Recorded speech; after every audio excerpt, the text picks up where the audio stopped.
One of the most telling and gruesome examples from the Orientalist project is the case of Sarah Bartman. She was an African woman who was exhibited naked across multiple locations in England.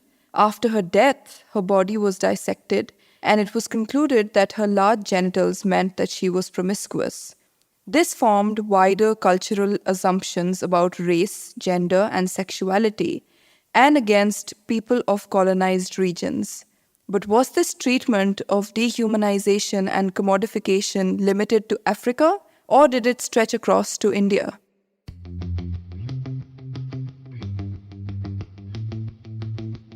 This is the For Old Time's Sake podcast by Itheasology, hosted by Eric Chopra and Kudrat Singh. In this podcast, we dive deep into the fascinating and multi-layered past of India, all while keeping histories of emotions and experiences at the core of our discussions. Here at Itheasology, we believe that nobody should feel left out of history. We're not just sharing stories about the big names, dates, and places. We are also uncovering hidden gems from the footnotes of history. From overarching themes like society, polity, and economy to histories of art, gender, sexuality, fashion, horror, and more, we have got you covered.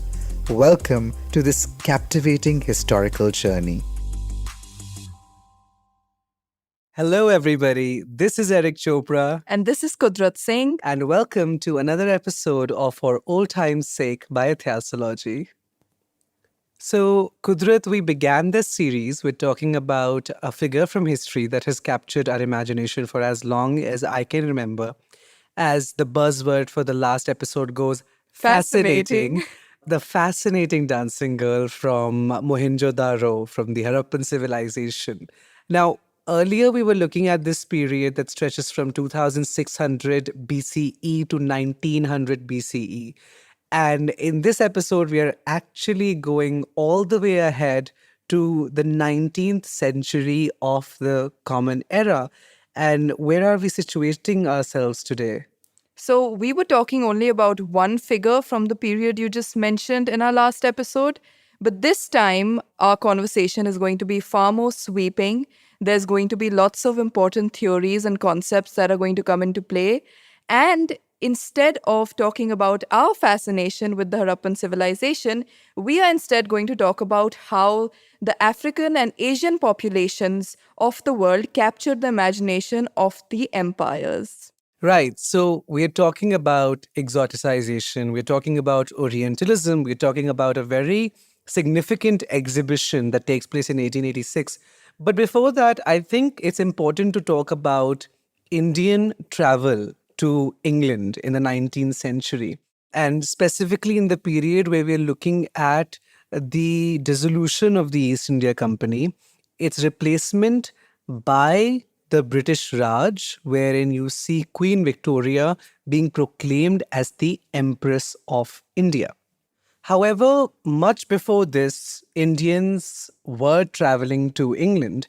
I mean, when we look at Indian history and we are discussing modern history in schools, the larger focus is on the British being in India and the sort of political and economic consequences that this movement in history unfolded.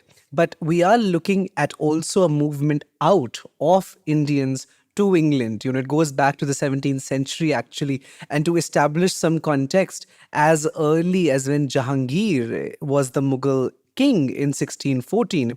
There is this scholar, Rosina Vishram, who has recorded the history of Indian domestic help and nannies, ayahs, coming to England with English families. She talks about some of the help and sailors being the earliest Indian working class settlers in England. But what we're talking specifically about today is actually the exoticization of Indians in England, such as in the Colonial and India exhibition in 1886. And this exoticization actually stretches much beyond Indians themselves, and it encompasses most of the colonized people of the time. And exoticization is one of the many expressions of this broader idea that we call Orientalism. Now, Orientalism is best described in Edward Said's book of the same name, and Oriental thought rests on a patronization of Asian and African cultures, basically all non-Western, non-Christian people and civilizations. And there was an immense scale of dissemination of stereotypes about the people who inhabited these regions, people who came to be colonized. And the colonized people were believed to be primitive, to be violent, irrational, underdeveloped, overly zealous about religion. And all of this was to justify that they deserve to be ruled, they deserve to be colonized. And the impact of Orientalism was not limited to just writing or scholarly works or novels. It also spilled over into scientific research, which was a worrying development. And as we will see in this episode, Orientalism actually found its grandest expression in cultural displays in Western Europe, such as in the exhibition that Eric just mentioned, and also in paintings and surveys and gazettes. And it came to dominate the way that the Europeans perceived much of Asia and Africa. Yes. So there is this, grand exotic view which dominated even the early years in which Indian history was being sort of confronted. That question of whether India ever had a history. Yeah. And if there was a history, what kind of history it is. So historiography also in its initial years, when it's talking about Indian history, deals with these ideas of Orientalism and exoticization.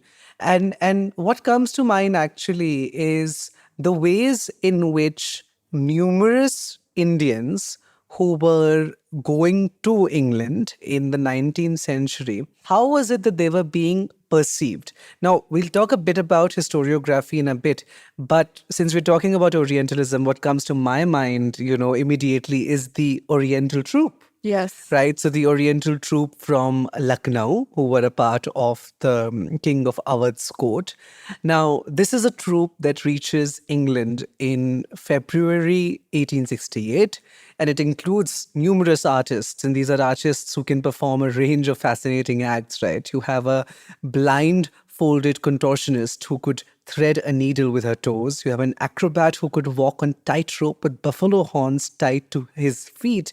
And you have a magician who could make animals appear out of thin air. Now, John Zubrysky has talked about the Oriental troupe in his book Jaduwalas, Jugglers and Jinns. And he talks about how this troupe was performing at the best of places, right? You have the Theatre Royal and the Crystal Palace. Now, while Western audiences were absolutely dazzled by these performances, the reporting of this troupe by the British media actually was very patronizing in nature. And, Zubrysky talks about how newspapers could not resist, I quote him, quote, playing up stereotypes of a passive and primitive India that Britain was duty bound to rule over and civilize. Yes, and this is especially important because Orientalism is often downplayed as a purely cultural construction with only cultural implications. But there was an Orientalist project whose aim was to deny the existence of civil society in all of these places that were colonized. And its implications went far beyond the cultural realm and they spilled over into the social and political and economic spheres of these areas as well. And the aim was that if the subcontinent or Northern Africa or the Middle East were portrayed in poor light, then Western scientific temper and so called modernity naturally seemed like better alternatives for people who were simply deemed unfit to govern themselves. Right. And, for example, these performances, I mean, it was not only reduced to mere entertainment, but there was a dehumanization in the relation that the audience established with the troupe and themselves, because they clearly saw themselves as superior, and this as, a purely entertaining act by an inferior society. Yes. And this reflects not only when the performances are going on, but also beyond the stage. We have this history of this Oriental troupe being treated very unfairly. They'd gone to the local police stations and complained about the non-payment of their wages for like 10 months. Wow. So we have a history that's, steeped in a sense of looking at these people as the other and treating them with inequality and reducing them to objects of entertainment. Absolutely. And what comes to my mind when I hear this is the case of Sarah Bartman, who is, of course, one of the most telling and gruesome examples of Orientalist undertakings. And this was actually an African woman who was exhibited naked across multiple locations in England. And after her death, her body was dissected, and it was then concluded that she was promiscuous, and many other negative connotations were attached to her. And this formed wider cultural assumptions, not only about race, not only about region, but also about gender and sexuality. Saying that women of colonized regions were inherently immoral, inherently not honorable. And this, I think, is representative of the commodification and dehumanization of the Africans, just as the troop is representative of their dehumanization in Britain. Absolutely. And Kudra, this deeply tragic, unjust, unfair history of using humans as objects of display.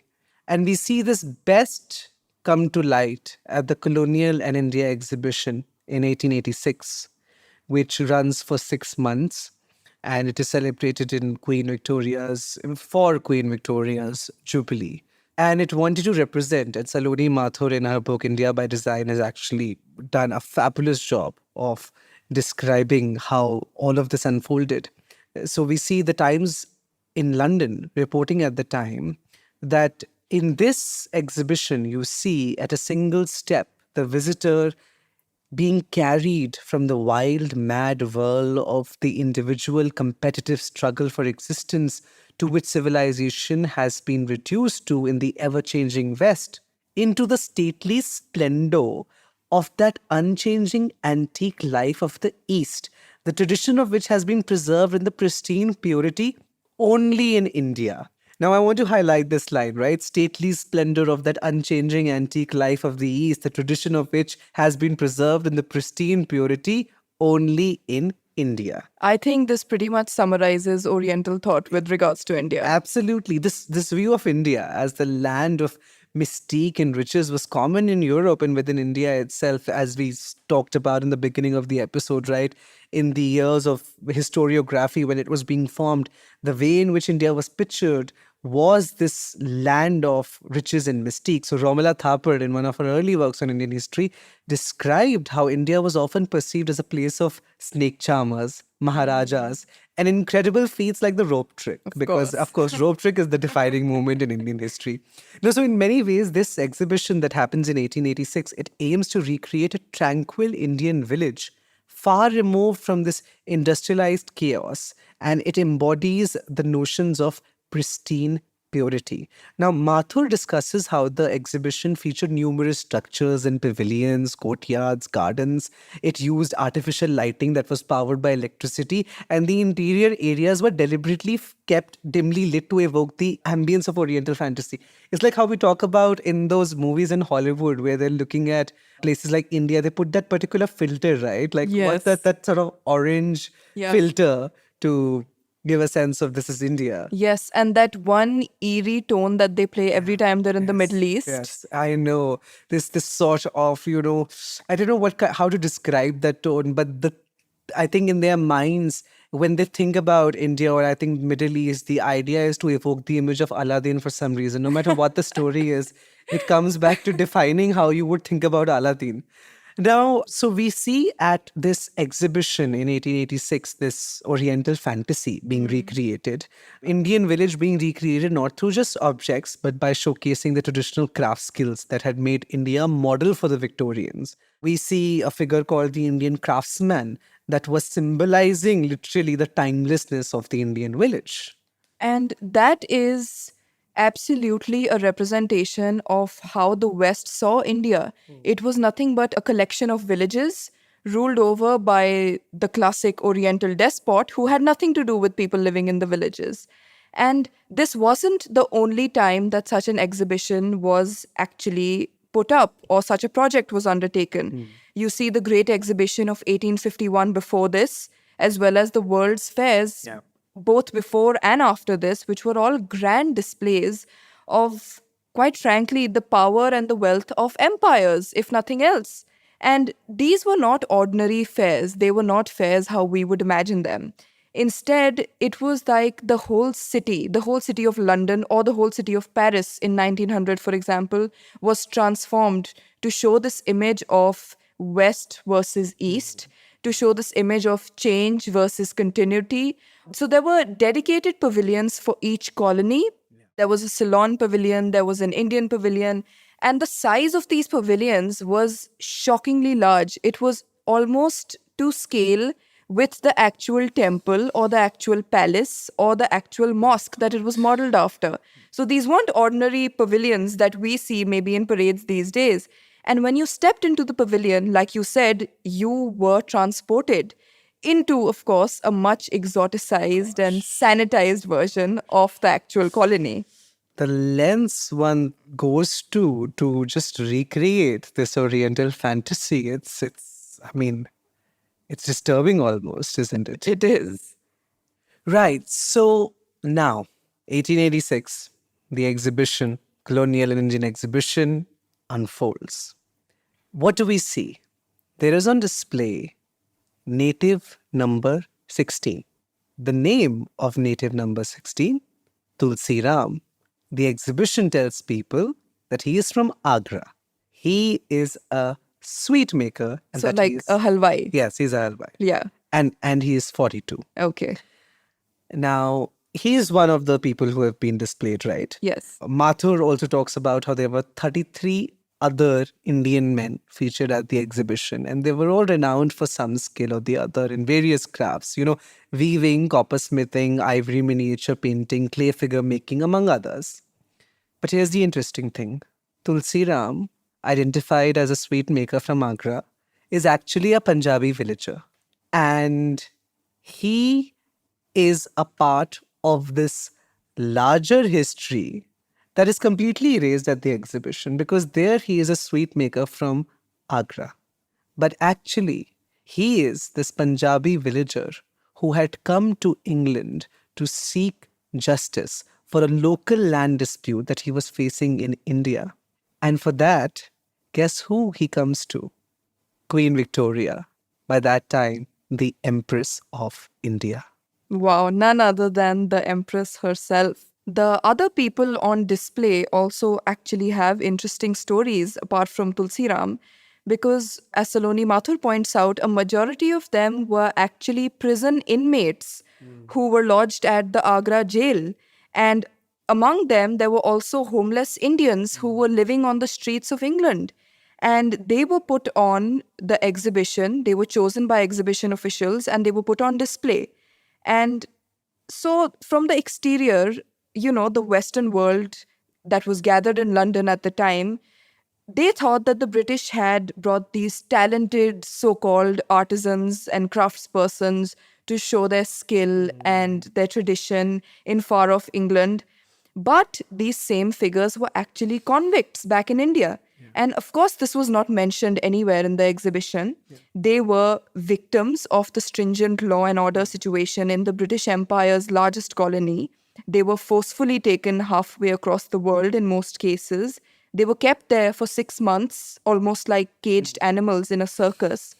They begged to be reunited with their families, again, as Mathur points out, but to no avail. Yeah. And it's infuriating to think about it, Kudrat, because you're looking at these people for such a large part of history being seen as the problem, as the other's problem, right? How do you, for example, place them in England? Where do they go? And the idea that, keeps emerging in records is that it's embarrassing to have these people in that country. But at the same time, these people are then being used at the exhibition and being museumized, being kept on display with, these tags of a sweet maker or a carpenter or an artisan in some field. Yes, and it is these same exhibitions or the series of World's Fairs where you actually see things like the Kohinoor being put on display. So these people with traditional skills are put at par with such looted objects, but we don't know their real stories.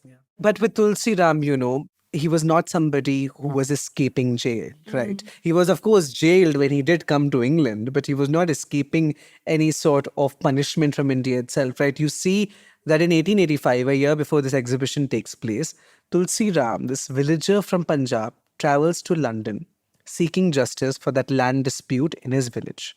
For this, he ends up being repeatedly arrested because he would stage, his request outside Queen Victoria's residence at Windsor.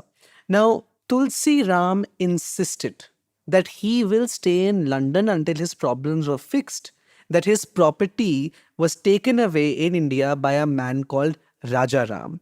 Now, there were officials at the time who considered using the police to convince him to return to India, with the Home Office actually covering the expenses. But no, he was determined. I will not return to India. I want the Queen to hear me out. She is the Empress of India, isn't she? Yes. So why won't she listen to me and, find a solution from my problem? Now, there were, of course, as you're saying, the people who were exhibited at this exhibition, so many of them were already inmates. So there were doubts about Tulsi Ram's story too. But the Lieutenant Governor of Punjab actually goes ahead to verify Tulsi Ram's story when a correspondence from him comes. So a telegram confirmed that Tulsi Ram had actually lost a lawsuit against Raja Ram in his village 5 years earlier to when this moment in history happens. And now, after it had failed over there, it was being appealed in London. And like you mentioned, it was interesting that Tulsi Ram was determined to plead his case. And not only had he fought this in court, but he'd also taken the route of petitions to plead his case. Now, it's interesting to note that at the same time, you have the first group of Indian moderate nationalists who were also demanding their rights and concessions through petitions, through pleas, through appeals and letters. And they were trying to speak to the British Empire and to negotiate with the state in their own language of law and modernity that the Europeans had taken with them wherever they went. And yet, pleas like those of Tulsi Ram had no result at the end. Absolutely. And it is actually interesting to note that this history of petitions associated with Tulsi Ram and the sort of hopelessness that he has after sending each petition that actually leads him to being in London, right? So Tulsi Ram, after his initial petition was against that Raja Ram, Yeah. it was rejected by the chief court in Lahore. So he sent two more petitions to the viceroy in Shimla.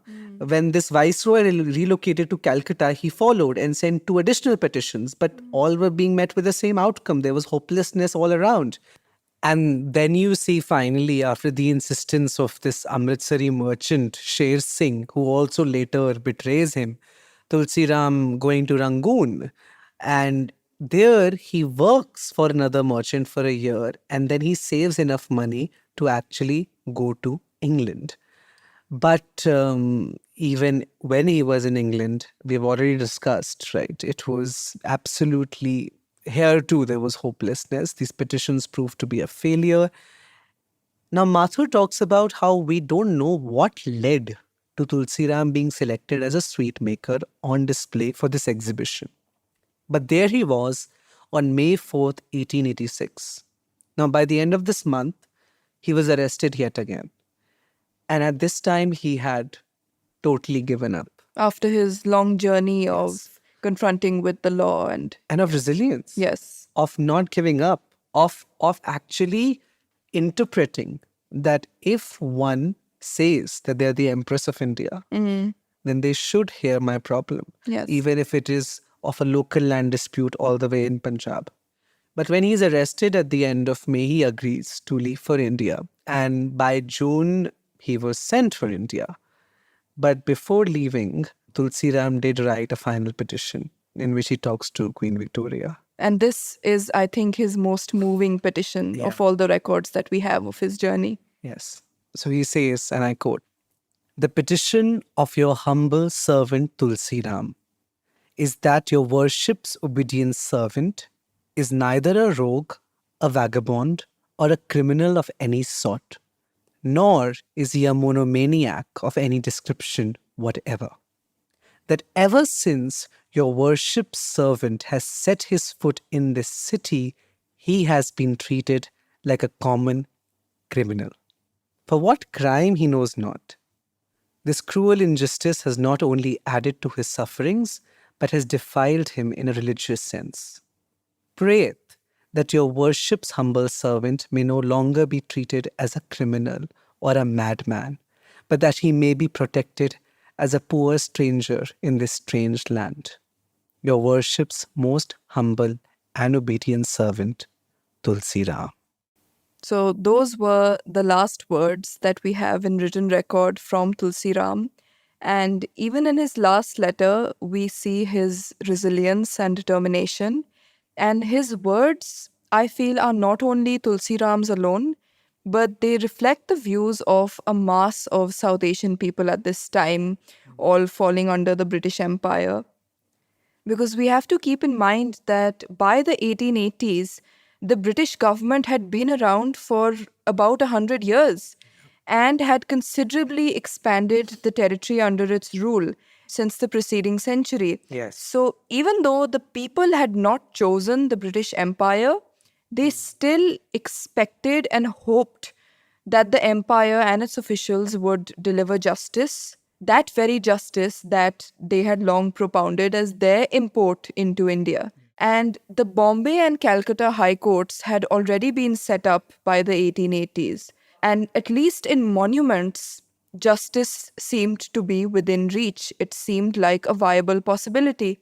But that was not the case. And the Oriental worldview came in the way of delivering justice, as well as, of course, the superiority complex of the West and of the British Empire. That as well came in the way of all the other pillars of modernity alongside justice that the British Empire spoke of back in England. Absolutely, Kudrat. And you know, it's stories like that of Tulsi Ram that remind me of these undocumented histories that we find in our footnotes. These are stories of resilience. These are stories that constantly remind me that history goes beyond the mainstream historical narratives that we are so familiarized with. And that is the aim of Ithasology and this podcast, to bring such stories to all of you. So thank you for listening to another episode of the For Old Time's Sake podcast by Ithasology. And for more, do head over to our Instagram page where we document many more such stories from the Indian past and bring them to you. And this is Kudrat Singh. And this is Eric Chopra. And we'll be back soon with another episode of the For Old Time's Sake podcast by Ithasology.